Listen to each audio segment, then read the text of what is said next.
The diamond on my finger caught the low light and scattered shards of fire across the white linen tablecloth. I didn't look at it again for the rest of the night. Daniel kissed my temple, soft, quiet, but it cracked the brittle calm like a stone through glass. Margot, his mother, sat perfectly still, but in her eyes, something sparked, cold and sharp, like steel wrapped in silk. It was our 4th wedding anniversary. I'm Amanda, and tonight I watched everything very carefully. My apartment glowed with fairy lights, candle flames flickering on crystal glasses filled with Pinot Noir. The rich aroma of seared filet mignon, buttery lobster tails, and truffle mashed potatoes floated thick and luxurious through the rooms. Around the polished oak table sat an intimate circle: Margot, Claudia, Daniel's sister, Joe, her husband, and a few close friends. Every detail was perfect. The cutlery aligned with military precision, napkins folded into sharp triangles, soft music humming beneath polite chatter. But no amount of warmth could thaw the frost Margot carried. I caught her glance when Daniel kissed me, a flicker so slight no one else noticed. But I did. Margot wielded silence like a weapon.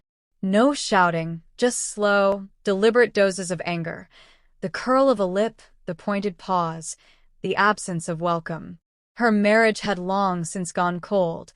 Her daughter, Claudia, had inherited the bitterness, but hers was louder, sarcasm, dismissal, a laugh that could peel paint. And I was the outsider, the soft voice. The bluish eyes, Daniel said, reminded him of a calm ocean. The woman who came with nothing but hope and quiet strength. And I was the outsider, the soft voice. The bluish eyes, Daniel said, reminded him of a calm ocean. The woman who came with nothing but hope and quiet strength. The woman Margot never approved of, no matter how perfectly I smiled or how carefully I fit myself into their family picture. The table fell silent when Margot rose and approached with a plate. The moment I'd been bracing for. "A special dish for my favorite girl," she said, her smile curling like slow poison. I smiled back, eyes fixed on her hand. She moved with practiced ease, setting the plate before me. But then, almost imperceptibly, her fingers twitched. A subtle motion. A fine, pale powder sprinkled over the food. I caught it. My heart slowed. Not from fear. From calculation. I read the silence between words, the weight behind smiles. Margot wanted me to eat that dish. Wanted me to fall. She handed it to me gently, then turned back to the table and began placing food onto a second plate for herself. Smooth, composed, her performance flawless. It was in that quiet pocket of distraction, her back half turned, confident in her scheme, that I made my move. With equal care, I slid my plate closer to her and, with a flick of my wrist, swapped the dishes. Not with hers, with Claudia's. Margot didn't notice. She sat down with ease, self-satisfied, sipping from her wine as if everything were unfolding exactly as she had planned. She had no idea. Not yet. To her, the show was still on script. But soon, she'd realize. She was the magician whose trick had backfired. The soft music floated on. The night carried on, as if nothing happened. But I knew everything had. I looked down at the ring Daniel had slipped on my finger that morning, a marquise-cut diamond catching the light like secret flames. His hand covered mine beneath the table. Gentle. Steady. "Happy anniversary, Amanda," he whispered. I nodded. A quiet smile touched my lips. Inside, the storm had already begun. Let me know where you're watching from and hit that subscribe button to join my journey. The delicate hum of conversation fractured with a sudden, sharp crash. Claudia's glass slipped from her trembling hand, smashing against the polished floor. Time slowed as all eyes turned to her, faces tightening with confusion and alarm. She gasped, a sharp sound ripping from deep inside, clutching at her throat as if trying to hold back an invisible force. Her face flushed crimson, then paled with terrifying speed. The room froze, the soft laughter and polite chatter vanishing in an instant. "Claudia?" Daniel's voice was urgent, slicing through the stunned silence. He rose immediately, pushing past Margot, who remained seated like a queen overseeing her crumbling court. Her face was unreadable, perfectly still. I can't breathe." Claudia wheezed, panic flooding her eyes as her fingers clawed helplessly at her neck. Her body convulsed, stiffening in violent spasms. Joe jumped up, nearly knocking over his chair, his voice sharp and frantic. "Call 911. Now." I was rooted to my spot, heart pounding but mind razor-sharp. The plate Margot had handed me, the one I had quietly swapped back with Claudia. The powder. The twitch of Margot's fingers. This was no accident. The poison was real. But it wasn't Claudia she wanted to take down. It had been meant for me. Daniel caught his sister as she collapsed into his arms, his face pale and drawn. The warmth of the evening fled, replaced by an icy grip squeezing my chest.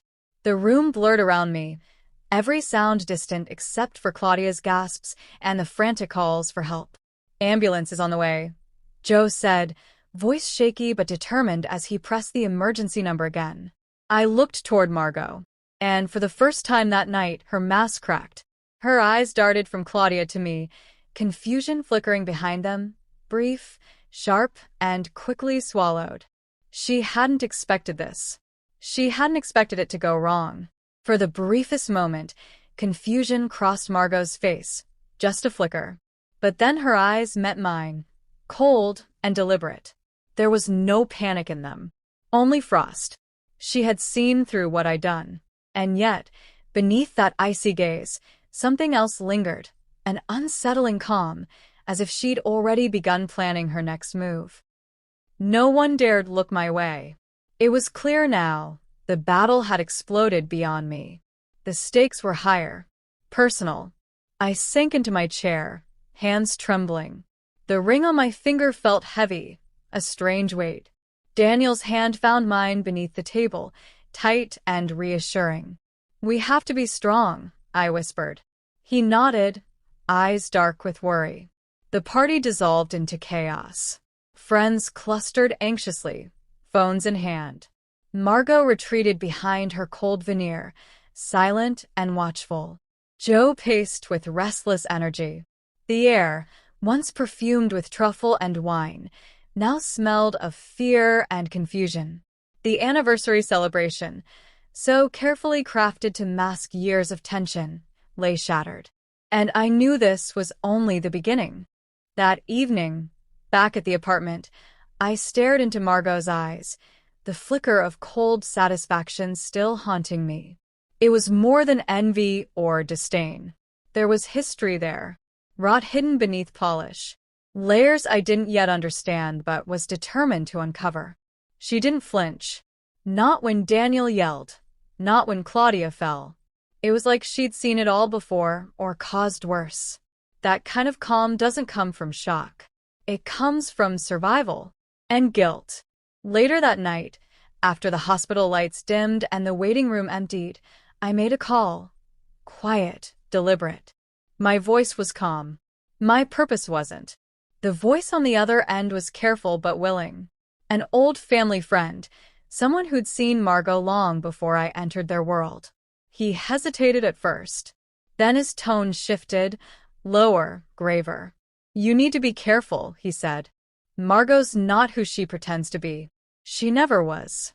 I leaned in, notebook open, my hand steady though my heart pounded. Start from the beginning. What followed wasn't a story. It was a confession, woven from the remnants of a life Margot had buried. The whispers, the shell companies, the names that quietly disappeared when she entered a room. Every thread led somewhere darker than I expected. One evening, as I sat in the quiet of our apartment, there was a soft knock at the door. It was someone unexpected, Margot's longtime housekeeper. She stood there in her plain coat, posture stiff but composed. She didn't step inside, didn't speak, just handed me a thick envelope, her fingers brushing mine for the briefest second. In her eyes, relief, like someone who'd finally done what needed to be done. Then she turned and left. Inside, a photograph. A much younger Margot. A man who wasn't her husband. Their hands too close. Their eyes too familiar. A memory Margot wanted buried. A key to the past, and perhaps my future. This wasn't gossip. This was leverage. Something sharp enough to cut through the lies, and just sharp enough to make Margot bleed. The envelope hadn't moved since I placed it on my vanity. It sat there quietly, like a loaded pistol. Not flashy. Not threatening.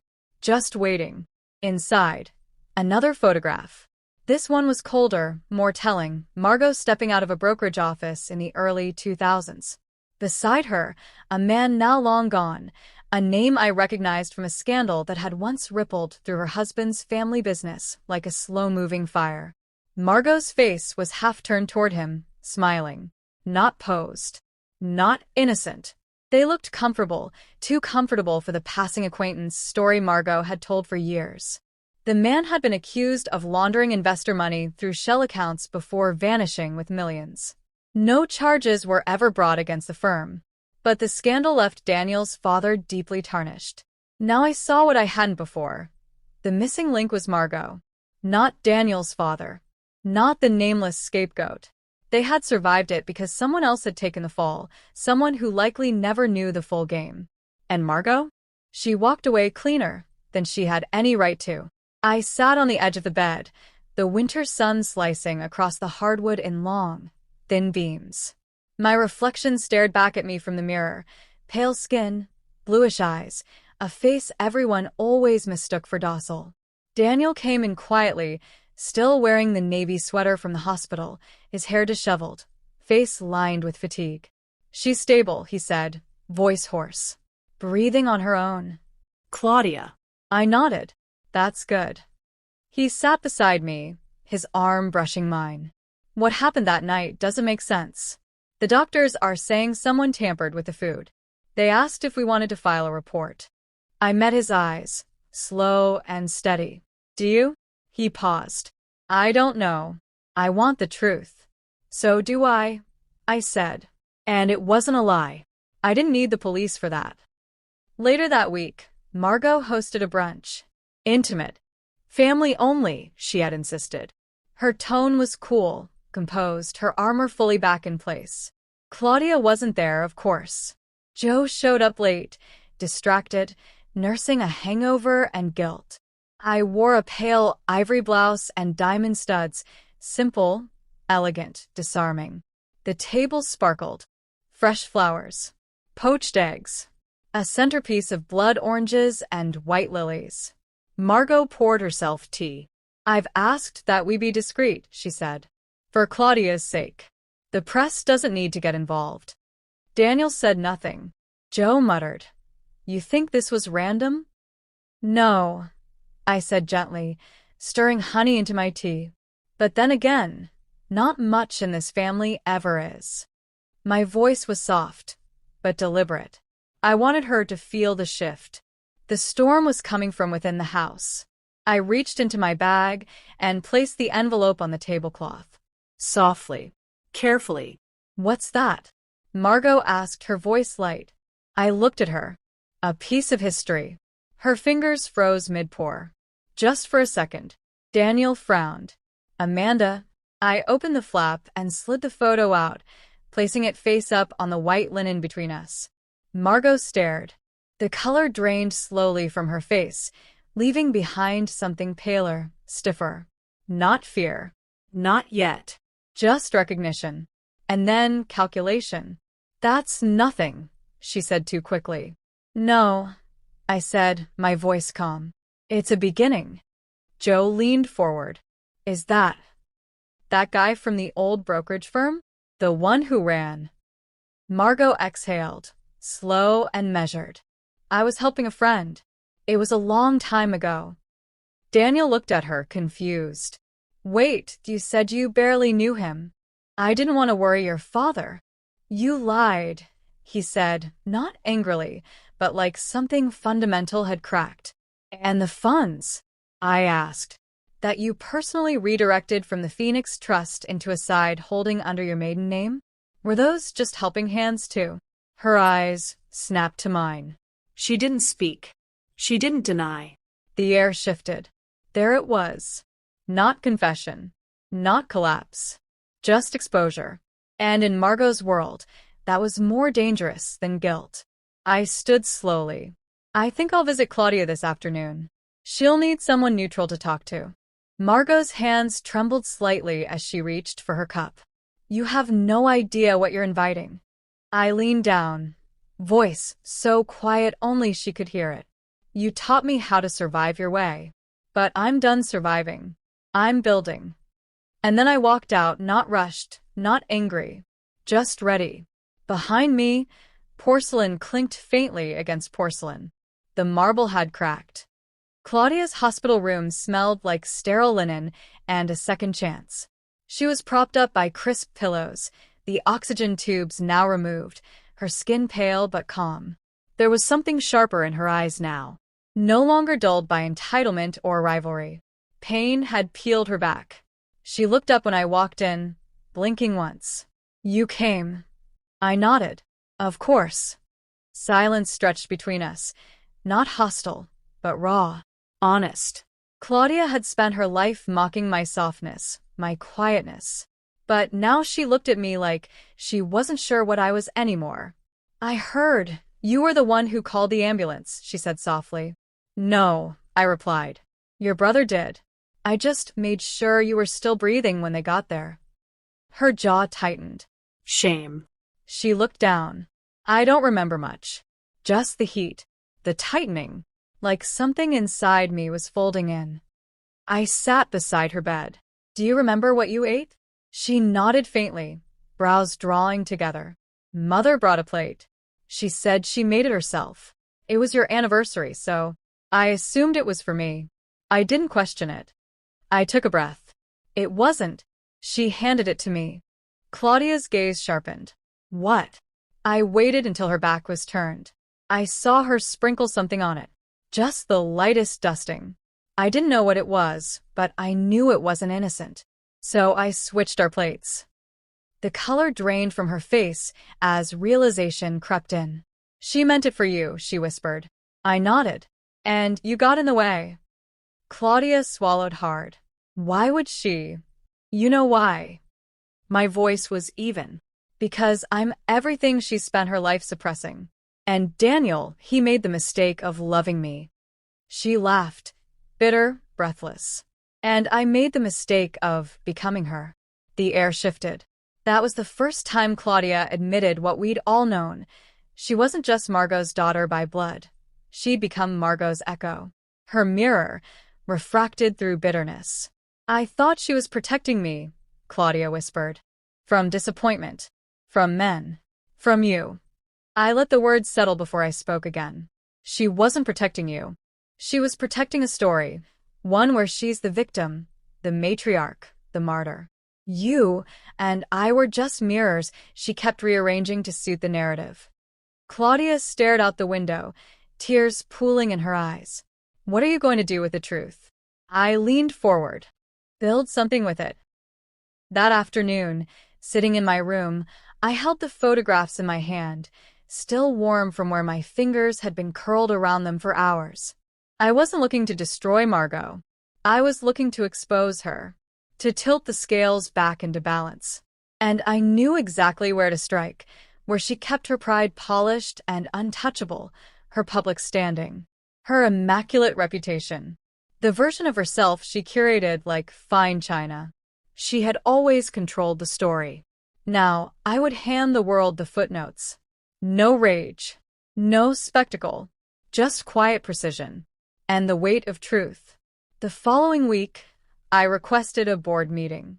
Margot was still listed as a silent partner in the family trust. But thanks to the documents I now had, supplied by a quiet ally in accounting, her misuse of assets was no longer silent.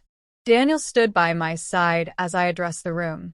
Lawyers, investors, legacy names. Some of them had known Margot for decades. Now they were about to see the woman behind the veil. I didn't rage. I presented. Calm, clear, undeniable. Screens lit up with transaction records. Her signature beside unauthorized transfers. Ghost accounts.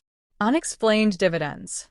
Under Section 9B of the Trust's governing bylaws, I said, Margot Whitmore's breach of fiduciary responsibility is grounds for immediate removal and legal review. A rustle of gasps and shifting papers followed. Someone coughed. No one looked directly at me. Margot's seat was empty. She hadn't shown up. Cowardice, wrapped in pearls. Margot's silence wasn't surrender. It was calculation. But I've learned something about storms. They're always quietest just before they tear everything apart. And this time, I'm not bracing for impact. I'm the one holding the match. That night, I hosted a dinner of my own. Same apartment. Same dining table. Same crystal glasses. But the lights felt warmer, and the air didn't carry the scent of unspoken contempt. Daniel toasted with his arm around me. To new traditions. Claudia came late, still pale, but walked straight to me. No dramatics. No sharp comments. She hugged me, for the first time in 4 years. And just like that, something shifted between us. Not forgiveness, but alignment. Like two women realizing they'd both been shaped by the same blade, just on different edges. As dessert was served, a courier arrived. A manila envelope. No return address. Inside, Margot's resignation from the trust. One typed line at the bottom. Let the house burn, Amanda. Just remember who built it. Margot may be gone from the boardroom, but not from the battlefield. I've won this round, but I can feel it. A final reckoning is still coming. Daniel reached for my hand across the table. You don't have to keep fighting, he said gently. I met his gaze, steady and certain. That's the thing, Daniel. I'm not fighting anymore. I'm creating. And for the first time since I walked into this family's world, I meant every word. It rained the morning she returned. Not a storm, just the kind of soft, steady rain that soaks the bones of old houses and clears the dust from old lies. I saw her through the tall window, Margot, standing at the edge of the drive in a beige coat, hair pulled back too tightly, holding nothing but an umbrella and a leather purse clutched like a shield. Her silhouette looked smaller than I remembered. Not just older, dimmed somehow. Like a statue eroded by its own grandeur. Daniel had left for the office. Claudia had flown back to Denver for therapy and space. The apartment was quiet except for the rain tapping gently against the glass and the low hum of a cello sonata in the background. Something sad, unhurried, a requiem for what used to be. Even the air felt watchful, like the past itself was holding its breath. I opened the door without a word. May I come in? She asked. I stepped aside. Margot moved slowly. Her shoes left faint damp prints on the tile. The scent of her perfume arrived before she did. Something old-fashioned, floral, laced with the arrogance of inherited wealth. Even her silence felt curated. She didn't sit. She looked around the apartment like she didn't recognize it anymore. I let the silence stretch. Finally, she turned to face me. You've taken everything, she said. No, I replied. I've only taken back what was always meant to be shared. Her lips tightened. You think the board will respect you? You think the family will stay loyal? I don't need loyalty, I said. I need truth. And a home that doesn't rot everyone from the inside out. She took a few steps closer. You don't understand what it cost to build all this. What I gave up. You didn't give it up, I said, voice calm. You weaponized it. You turned pain into power and let it bleed into everything. Your marriage. Your children. Me. For the first time, she didn't have a rebuttal. She simply stood there, blinking, not from tears, but from something quieter. Something closer to fatigue. I was in love once, she said suddenly. Before Daniel's father. He was everything you imagine. Gentle. Broke. Brilliant. She didn't look at me as she said it. She stared past me, toward the window, as if watching her younger self disappear into the mist. I was told I had to marry Whitmore. It was already arranged. The man I loved left the country. Never came back. She paused, her voice flattening. I folded. The rain deepened outside. I tried to make Claudia strong, she said. Try to stop her from needing anyone the way I once did. And instead, I said softly, you made her brittle. Margot closed her eyes for a long moment. When she opened them again, she reached into her purse and pulled out a small velvet box. Not a grand gesture. Something intimate, almost reverent. She held it out. I took it with both hands. Inside was a ring. Not flashy. Antique. Rose gold with a single blue sapphire, oval cut. The stone shimmered like an old secret finally ready to be seen. It was my mother's, she said. The only thing I ever kept from her. Why give it to me? Her voice trembled. Because despite everything, you never tried to become me. And somehow, that saved us all. Her words weren't a blessing. They were a release. A letting go of something heavy and long overdue. I closed the box gently and nodded once. She turned and left without another word. I didn't stop her. Weeks later, the Whitmore Trust released a statement. Margot's exit had been graceful, her service appreciated. But behind closed doors, real change followed. New voices joined the board. Legal clauses were rewritten. And for once, the family's empire looked less like a fortress and more like a future. Diversity programs. Independent audits. A charity branch in Claudia's name, run by her, for now. The press loved the transformation. But for me, it wasn't about headlines. I didn't need to be a figurehead. I had other things to build. That spring, I opened a new studio, a women's legal support collective in an old building Daniel quietly gifted me after the storm had passed. Inside, the walls were bare at first, but light-filled. I decorated it slowly, intentionally. One flower vase, one framed quote, one clean desk. Every detail a rejection of chaos. The first piece I hung was the photo of Margot, the one from the brokerage, framed in black wood. Not as a threat, as a reminder. Even the most polished stories have cracks beneath them. Sometimes, survival isn't about fighting back. Sometimes it's about walking forward, not untouched, but unafraid. Not to reclaim power, but to redefine it. To stand, not above others, but apart from the damage. It's about rewriting the rules of what winning looks like. Now I no longer needed to be seen, because I had stopped waiting for permission to exist. I didn't win by being louder. I won by staying when it would have been easier to leave, by listening when I was being silenced, and by choosing to build instead of burn. I became the woman I needed when no one else showed up. And now, when I walk into a room, I don't bring proof. I bring presence. If this story reminded you of your own fire, even faintly, like, share, and subscribe for more stories that refuse to fade.